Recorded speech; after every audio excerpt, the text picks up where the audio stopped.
ಹೆಜ್ಜೆ ಮೇಲೊಂದೆಜ್ಜೆಯ ನಿಕ್ಕುತ್ತ ಗೆಜ್ಜೆಯ ಕಾಲಿನ ನಾದವ ತೋರುದ ಸಜ್ಜನ ಸಾಧು ಪೂಜೆಯ ವೇಳೆಗೆ ಮಜ್ಜಿಗೆಯೊಳಗಿನ ಬೆಣ್ಣೆಯಂತೆ ಭಾಗ್ಯದ ಲಕ್ಷ್ಮೀ ಬಾರಮ್ಮ.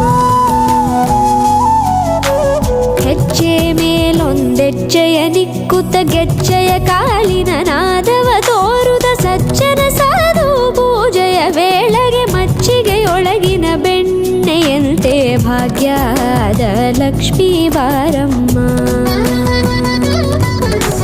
ಕನಕವೃಷ್ಟಿ ಕರೆಯುತ್ತ ಬಾರೆ ಮನಕೆ ಮಾನವ ಸಿದ್ಧಿಯ